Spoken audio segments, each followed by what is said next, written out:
Lá, deixa eu acenar a minha coleguíssima aqui.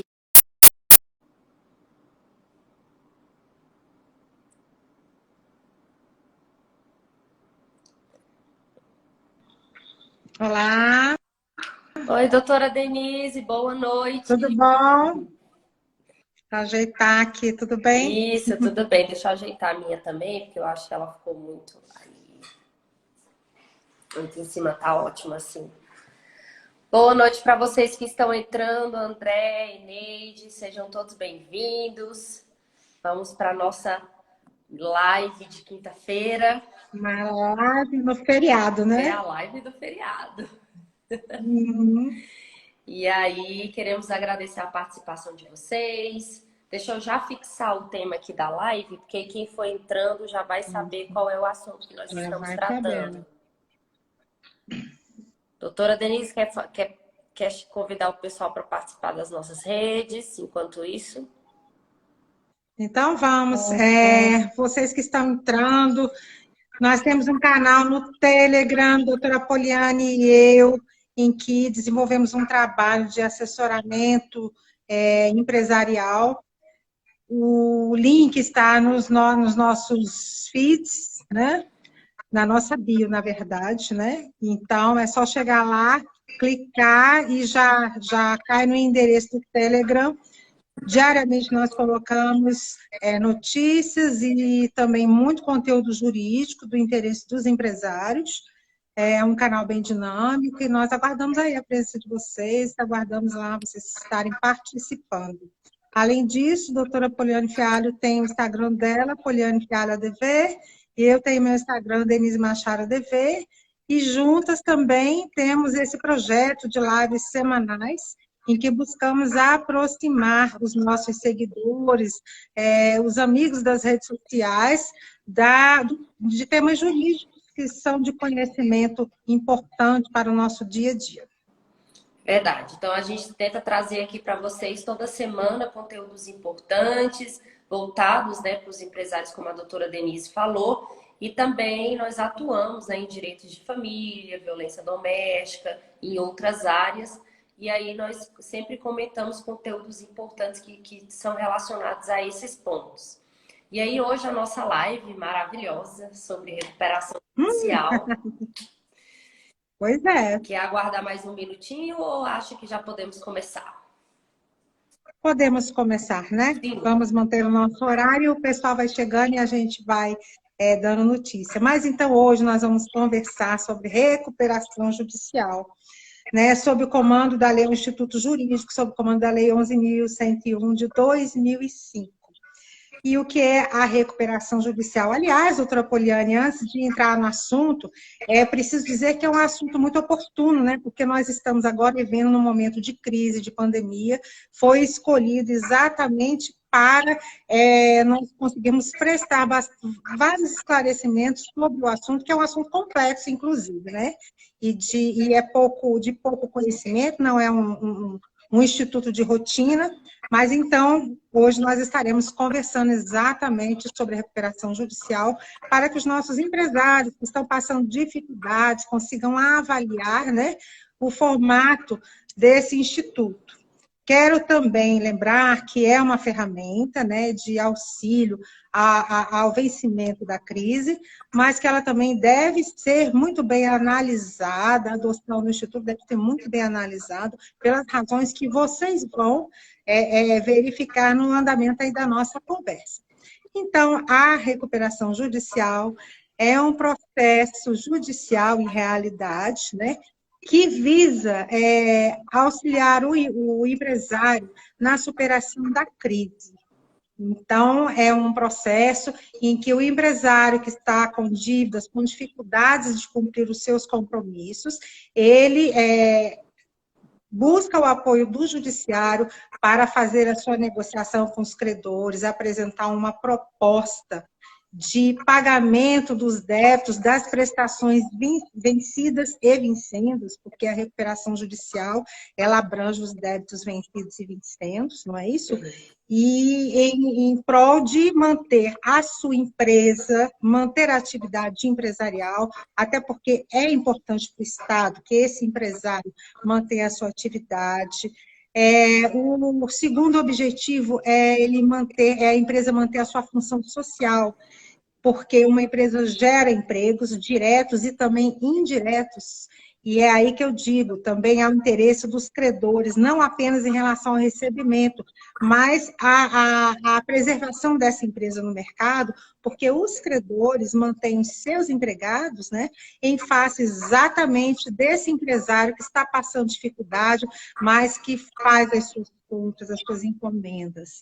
E o outro objetivo, claro, em face desse objetivo de manter a função social e preservar a empresa, é de manter esse empregado como uma alavancagem da nossa economia, né? Até porque ele movimenta financeiramente, faz parte da economia, paga os seus tributos, tem os seus clientes, então essa empresa ela é importante realmente para o Estado.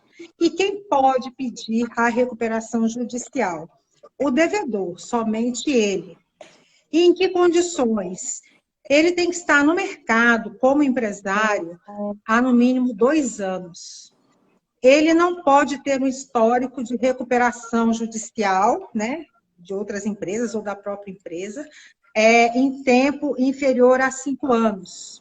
Ele não pode ter sido condenado em crime de ordem falimentar, em fraude contra credores, nem ele, nem os sócios da empresa. Então, ele tem que preencher esses requisitos. E tem que ser empresário, né? Tem que ser empresário. Além disso, as fases da recuperação judicial, que é uma informação importante. As fases da recuperação judicial, ela tem a postulação, que é quando o empresário se dirige ao juiz para comunicar e requerer, né, a recuperação judicial. Depois tem a fase do procedimento da recuperação judicial e, por fim, tem a fase da execução do plano, né, de recuperação judicial até a conclusão do processo. Então, em linhas gerais, a visão geral da recuperação judicial é exatamente aí. O ajuizamento da ação, ele ocorre no Estado, a justiça é estadual, e ocorre no Estado em que o empresário tem a sua maior movimentação comercial, não necessariamente a sede da empresa, mas onde ele tem a sua maior movimentação comercial. Doutora Poliane, vai dar segmento? Vamos lá. Tem muito conteúdo ainda pela frente.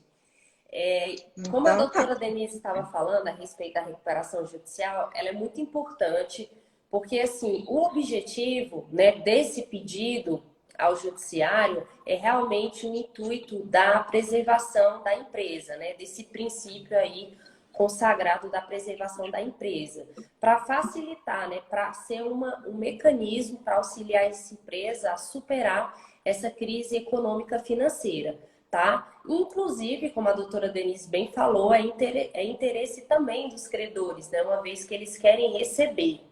E aqui é importante a gente entender que no direito empresarial, a concepção moderna entende que a empresa é um centro múltiplo de interesses.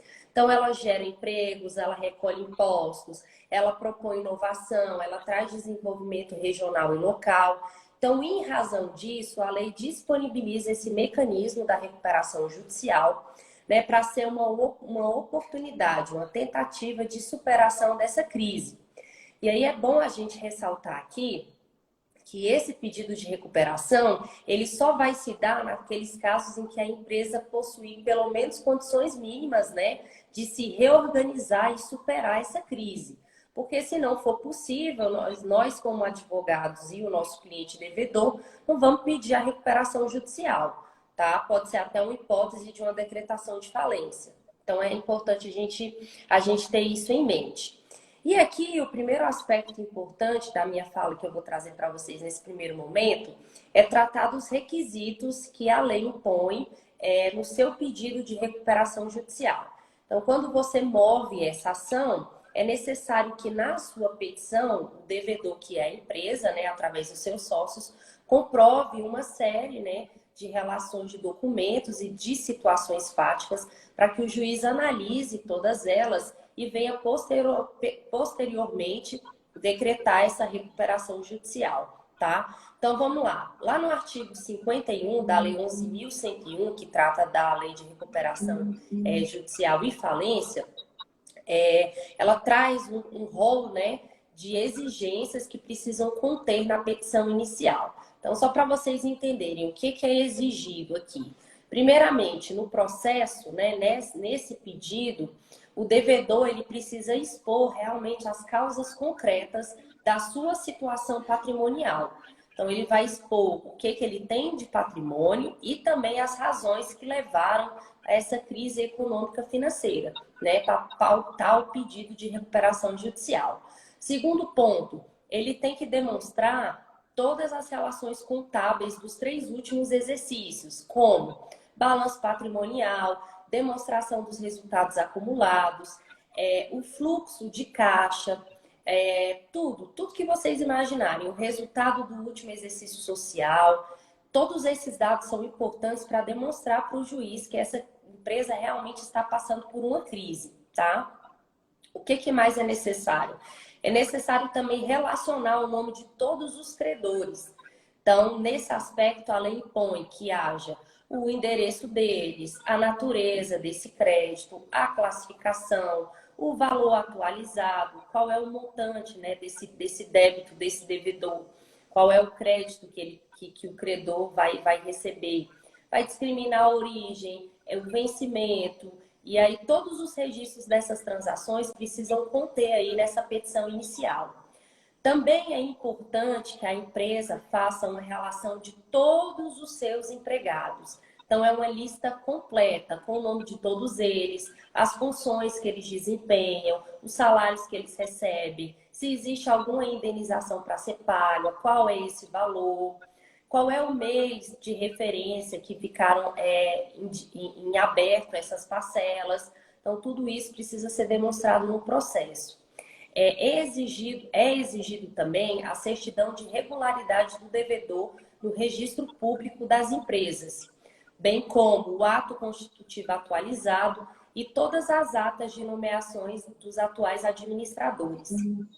A lei também exige a relação dos bens particulares dos sócios controladores e de todos os administradores do devedor, para fazer realmente esse balanço. É exigido também os extratos atualizados das contas bancárias do devedor e, se tiver aplicação também, a lei exige que seja juntado esses documentos ao processo para comprovar essa situação financeira. É também necessário que seja emitida as certidões, né, dos cartórios de protestos junto à comarca do domicílio ou da sede daquela empresa e onde ele possui filial. E também é necessário relacionar todas as ações judiciais que esse devedor figura como parte, tá? Inclusive os processos aí que tramitam perante a Justiça do Trabalho e também os valores demandados. Então, aqui são todos os requisitos que a lei traz para que possua todos esses documentos no pedido inicial, na petição inicial.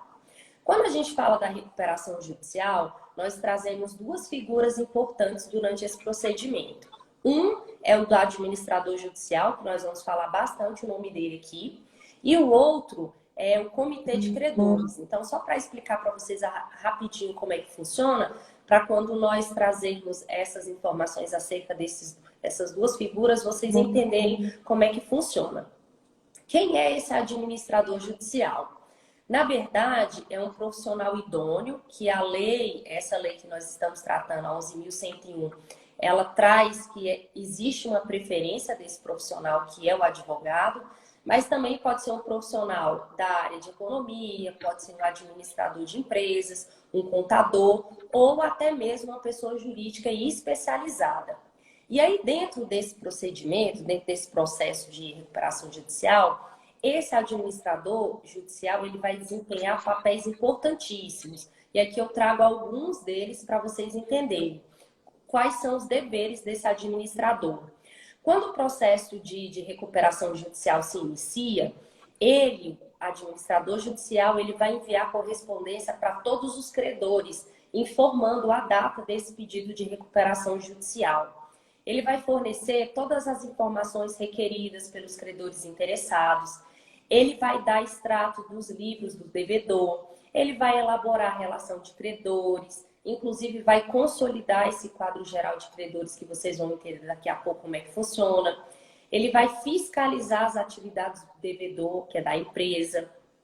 Ele vai apresentar ao juiz relatórios mensais dessas atividades desempenhadas pelo devedor.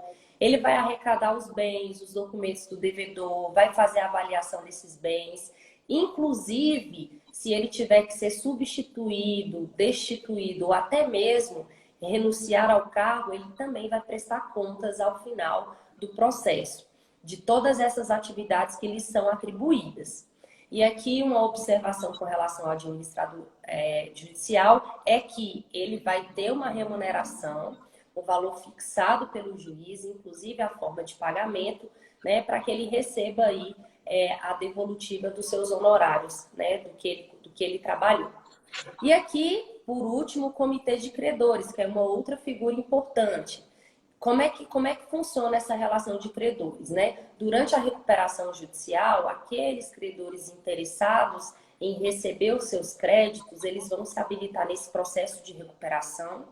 E aí vai ter uma deliberação, né, pelas classes desses credores, que vai aí instituir esse comitê, que vai ter a seguinte composição.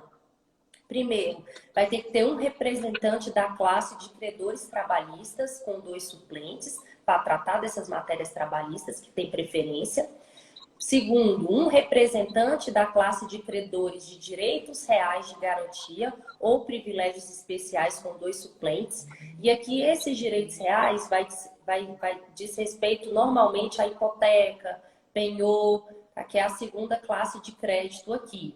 E os privilégios especiais são aqueles créditos que são determinados em lei como tal, tá? Então, a legislação vai prever que esse crédito possui esse privilégio especial. A outra composição vai ser um representante da classe de credores quirografários e com privilégios gerais, também com 2 suplentes. O que significa esse credor quirografário? Normalmente, já faz parte da grande maioria aí de créditos que esses credores possuem, que a empresa deve. E aqui, esses credores quirografários são, por exemplo, aqueles que detêm títulos executivos da empresa, contratos mercantis em geral, isso significa esses credores quirografários. E também esse comitê vai ser composto por um representante dos credores da classe que representam as microempresas e empresas de pequeno porte, também com 2 suplentes. Quais são as principais atribuições, então, desse comitê de credores? Eles vão fiscalizar essas atividades desenvolvidas pelo administrador judicial, vai zelar pelo bom andamento do processo, vai comunicar ao juiz, por exemplo, alguma violação, né, de direito aí dos credores que possa ocorrer durante esse processo, vai fiscalizar a execução do plano de recuperação judicial. Afinal de contas, os credores são dos mais interessados, né, em receber e realmente fiscalizar para que esse devedor cumpra todo o plano de recuperação judicial que vai ser homologado pelo juiz. Também é competência desse comitê fiscalizar a administração das atividades do devedor. E aí vai apresentar um relatório a cada 30 dias dessa situação. Se não houver esse comitê de credores, o administrador judicial é que fica responsável pela execução dessas atividades. E no caso de impedimento dele, aí o juiz fará as atribuições. E aqui um ponto de observação é que os membros desse comitê, eles não vão ter a sua remuneração, custeada pelo devedor, pela massa falida, certo? É um ponto importante. Depois da nomeação desse comitê, eles vão ser intimados para assinar um termo de compromisso, visando, né, o bom andamento do processo, o desempenho do cargo e as responsabilidades que vão ser inerentes a esse comitê, conforme eu mencionei para vocês aqui. Vamos lá, doutora Denise. Vamos lá. É complexo, né? São muitos, né? São muitas as fases, os procedimentos, mas enfim.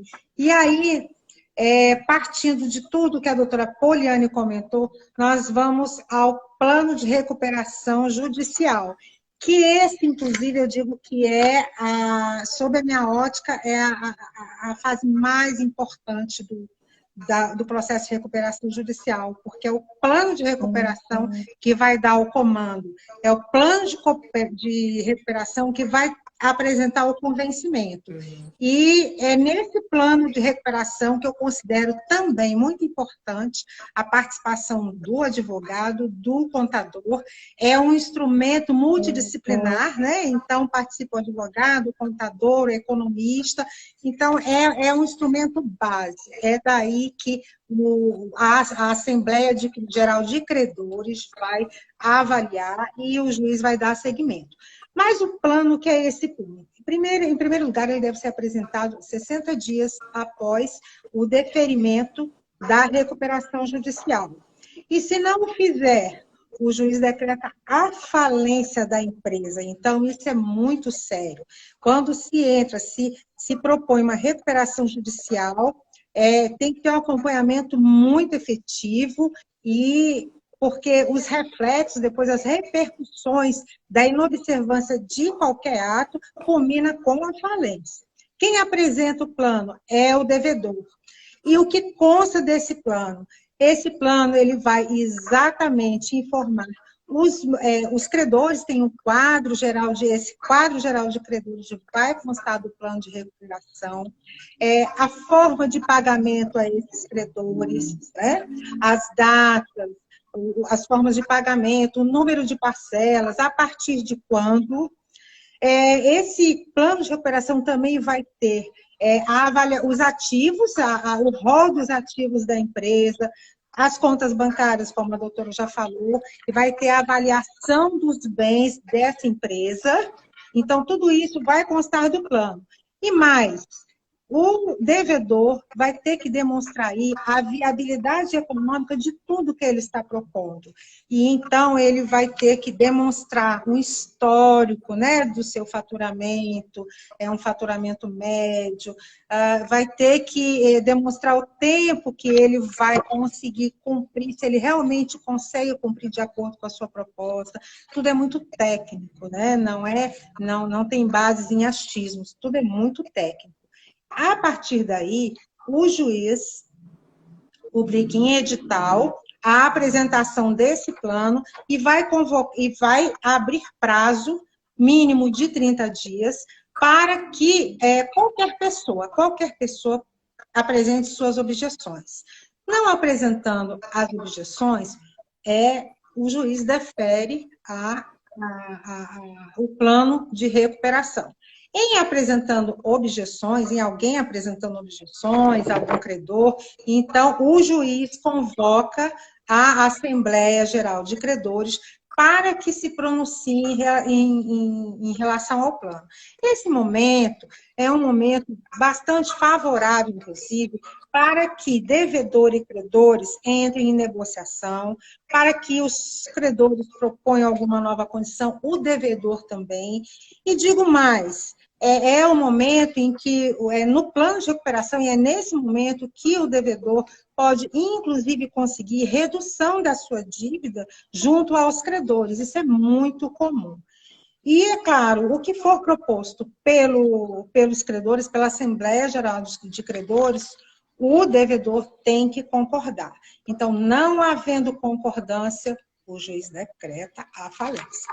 Mas, em havendo concordância, então, a recuperação judicial ela vai acontecer.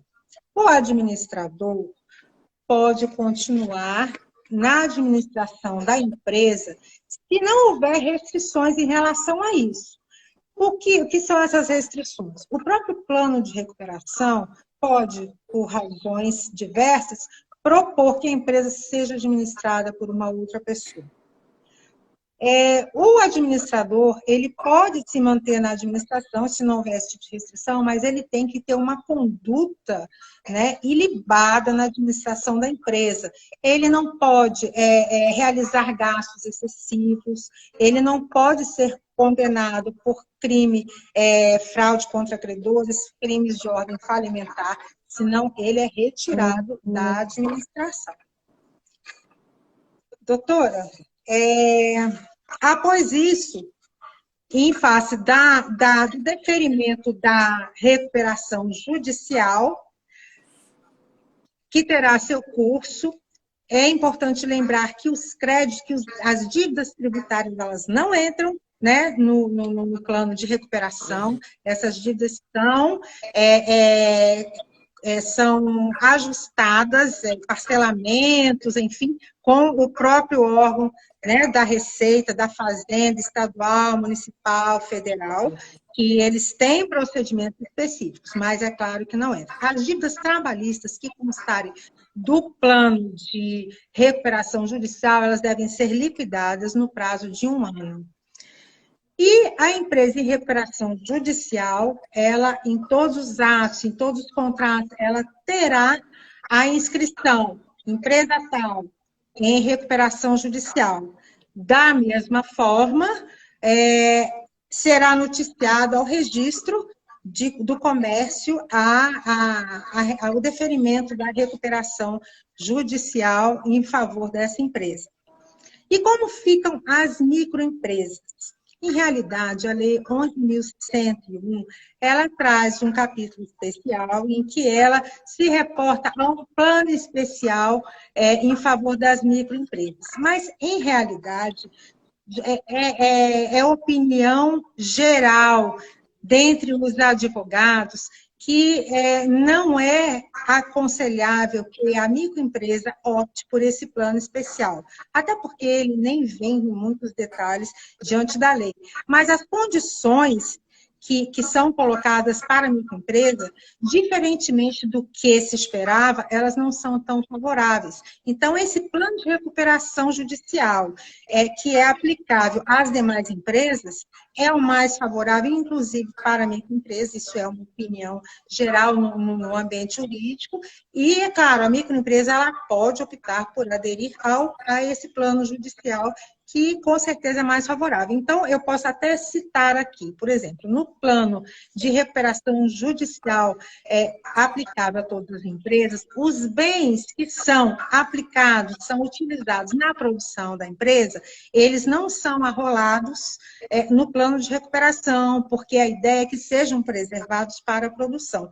Mas lá no plano especial da microempresa, esses bens entram no plano. Então, isso é apenas um exemplo, né? Então, no caso das microempresas, se aconselha que elas realmente optem pelo plano de aplicação geral. Perfeito. E aí vocês podem nos perguntar como é que funciona essa questão dos créditos, como é que esses credores fazem nesse processo de recuperação judicial. E aí eu vou trazer de uma forma dinâmica, porque é bem técnico essa recuperação judicial, como é que fica essa fase da habilitação de créditos. Então, nós já falamos, né, do que precisa constar na petição inicial, quais são os requisitos para o pedido da recuperação judicial, quais são os papéis aí do administrador judicial e do comitê de credores. E agora vamos entender como é que funciona essa fase da habilitação de créditos. Então, vamos lá. Primeiro, né, o administrador judicial ele vai verificar todos esses créditos, todos esses credores, né, contidos lá na petição inicial, com base nos livros contábeis da empresa, nos documentos comerciais e fiscais e também nos documentos apontados no processo, né, que foram juntados lá na petição inicial e pelos documentos juntados pelos credores que se habilitaram nesse momento. Diante disso, o juiz ele vai ordenar a expedição de um edital sobre a decisão, né, que defere o processamento dessa recuperação judicial. E aí, diante disso, os credores eles vão ter um prazo de 15 dias para apresentar ao administrador judicial as suas habilitações, se tiver divergência de documento, de valores, esses credores também vão apontar, principalmente aos créditos que foram relacionados no processo. E aí, com base nessas informações, o administrador judicial ele vai publicar um outro edital contendo a relação desses credores, né, no prazo de 45 dias. E aí ele vai indicar o local, o horário e também o prazo para que esses credores tenham acesso a esses documentos que fundamentaram essa relação de credores. E aí, novamente, abrirá mais um prazo de 10 dias, contados da publicação dessa relação. E aí, tanto o comitê, quanto o credor, o devedor, os sócios e até mesmo o Ministério Público, eles podem apresentar impugnações ao juiz, né, demonstrando o erro, né, em qualquer informação que contém ali. E aí, esses credores, né, cujos créditos foram impugnados, vão ter o direito de 5 dias, um prazo, quer dizer, de 5 dias para contestar essas impugnações. E aí, quais são os documentos necessários para que esses credores se habilitem? Eles vão precisar juntar no processo o nome, o endereço do credor, o valor do crédito, qual que é a origem, qual que é a classificação, os documentos que comprovem a origem desse crédito e se houver alguma garantia no momento da contratação com esse credor, eles vão ter também que indicar. Então, diante disso, se tiver tudo certo, o juiz vai homologar o que nós chamamos de quadro geral de credores, certo? Se tiver algum erro, alguma impugnação, vai ser dirigida ao juiz e aí ele vai analisar todos os documentos comprobatórios e cada impugnação vai ser autuada em separado, tá? E aqui o administrador judicial, mais uma vez, ele vai ser responsável pela consolidação desse quadro geral de credores e aí o juiz vai fazer essa homologação, certo? Diante disso, né, e aí partindo dos princípios que nós conversamos até agora, eu vou trazer para vocês aqui quais são os meios de recuperação judicial previstos nessa Lei 11.101. O que vai ser proposto, o que vai ser acordado aí com o devedor para que ele possa realmente superar essa crise econômica financeira da sua empresa. Então, nessa lei, lá no artigo 50, ela traz um rol exemplificativo de situações, de meios que vão facilitar essa recuperação judicial. E aqui eu vou mencionar alguns desses meios com vocês. Primeiro, o que vai ser concedido para esse devedor para que ele recupere aí essa crise? Vai ser concedido prazos e condições especiais para o pagamento dessas dívidas vencidas e as dívidas que vierem a vencer.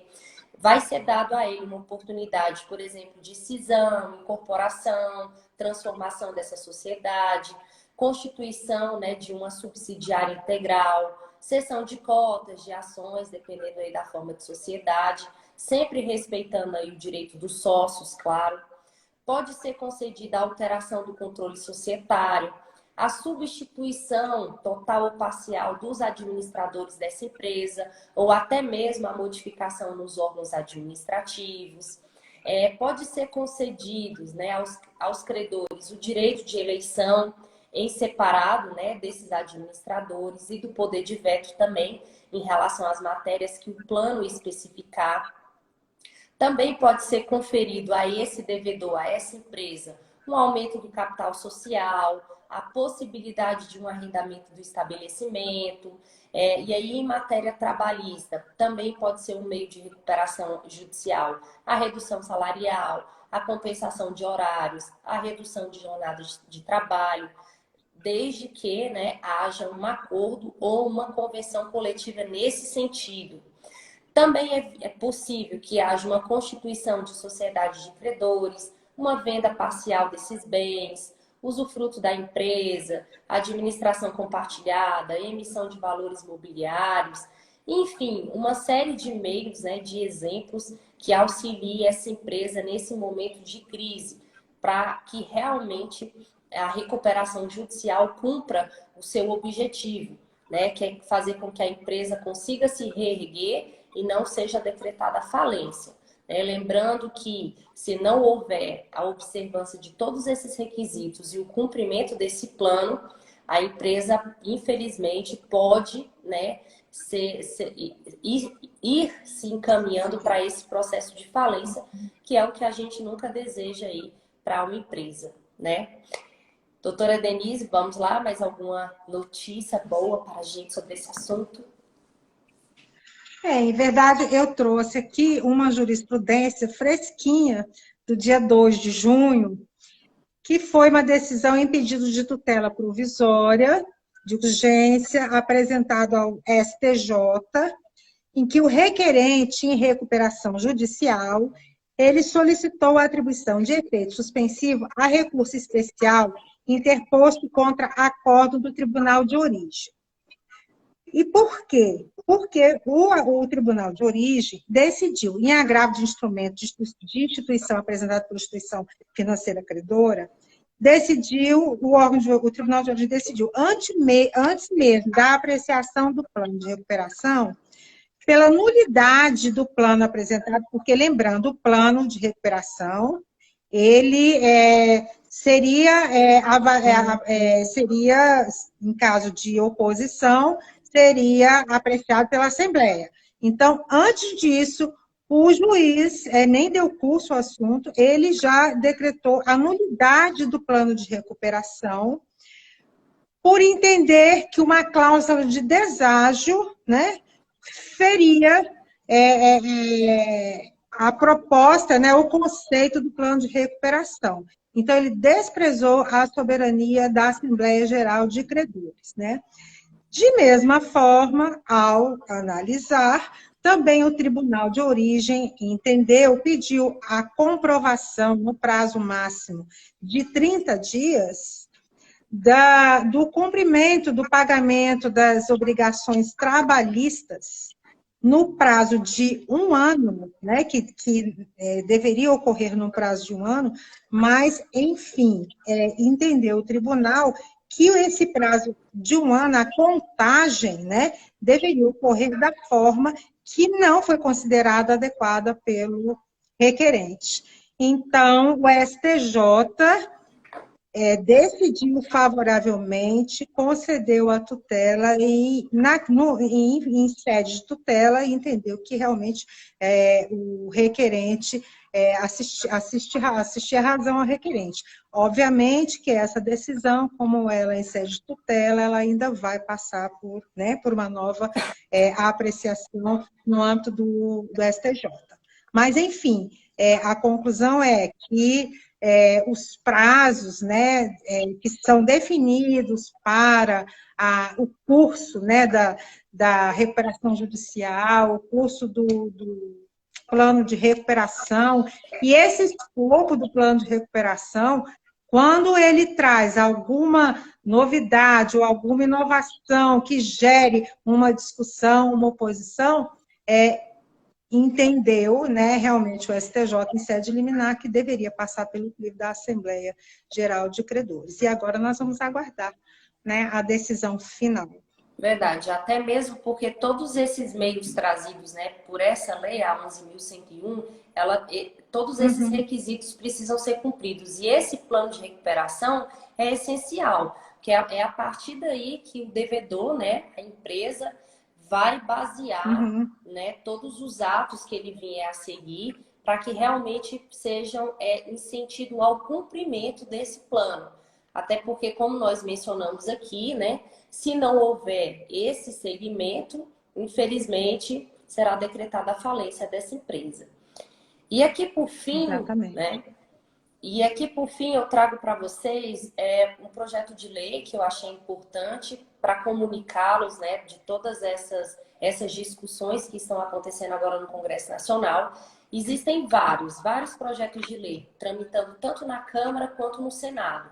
E eles discutem diversos assuntos sobre essa lei, modificação de cláusula, mas o que eu quero trazer para vocês hoje é esse projeto de lei número 1397 de 2020, de autoria do deputado Hugo Leal, né, do PSD do Rio de Janeiro.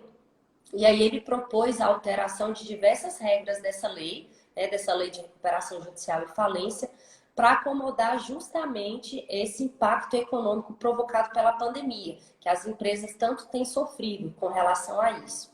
E aí no texto, né, que ainda está em tramitação na Câmara dos Deputados, a intenção é que esse projeto de lei, se aprovado, ele venha aí abarcar situações de suspensão das ações judiciais de execução, de decretação de falência e, inclusive, prevê aí a instituição de uma negociação preventiva com esses credores, né, para justamente evitar aí a decretação de falência da empresa. E aí, essas medidas propostas, elas teriam uma transitoriedade, né, um caráter transitório que perduraria até 31/12 desse ano, de 2020, ou enquanto perdurarem os efeitos aí do estado de calamidade pública. Então, é como se fosse uma regra transitória, tá? Aí eu separei para trazer para vocês, mas são assuntos ainda questionáveis, até porque não viraram lei, são só projetos de lei, mas só um informativo para que vocês acompanhem aí os andamentos. A doutora Érida perguntou o seguinte... Doutora Érida. Isso. Quer falar, doutora Denise? Pode falar. Pergunta a doutora Érida se, em função da pandemia, novas empresas instaladas podem vir a utilizar a recuperação judicial. Então, conforme nós comentamos aqui, a recuperação judicial, ela tem os requisitos. Um deles é que a empresa esteja em atividade regular, né, por no mínimo 2 anos. E a partir daí também tem outras condicionantes. Mas, então, a idade, né, da empresa, que é o objeto da pergunta, ela precisa ter no mínimo 2 anos. Isso. Há poucos meses, não, no mínimo 2 anos. E aí, se vocês tiverem mais alguma dúvida, podem ir perguntando. Eu acho que a doutora Érida, então 2 anos aí de atividade, para que possa pedir essa recuperação judicial. Vou agradecer, então, a vocês pela presença, pela participação. Esse tema da recuperação judicial é um tema muito técnico, porque ele traz realmente muitos requisitos, observância de prazo, observância de documentação, de requisitos. Então, é realmente muito complexo. Mas nós queríamos aqui, pelo menos, trazer as principais informações para que vocês, empresários, possam estar atentos aí ao que a legislação prevê nesses casos aí de crise econômica financeira. A doutora Denise comentou em razão aí, principalmente da pandemia, que todos nós estamos enfrentando. E aí agradeço muito a participação. Se tiverem mais alguma pergunta, podem nos encaminhando aí através das mensagens particulares, que a gente vai responder com o maior prazer. Doutora, eu acho que a senhora pode responder essa pergunta da doutora Érida, que faz... a pandemia não gera exceção, então seria exatamente em função da aprovação dos projetos que estão tramitando, né? Mas até o momento não há exceção. É isso mesmo, até o momento, doutora Érida, essa pandemia não gera essa exceção. Infelizmente, esse projeto de lei que eu mencionei é realmente o que está se discutindo aí para que seja realmente aplicada essas regras aí de maneira provisória enquanto perdurar o estado de calamidade pública. Mas, efetivamente, está vigorando a lei e a lei não traz essa exceção, tá?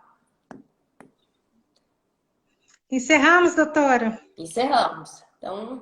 Então, agradecemos a todos e até a próxima, né? Verdade, gente. Muito obrigada. Até a próxima. Obrigada, Obrigada. Denise. Boa noite para vocês.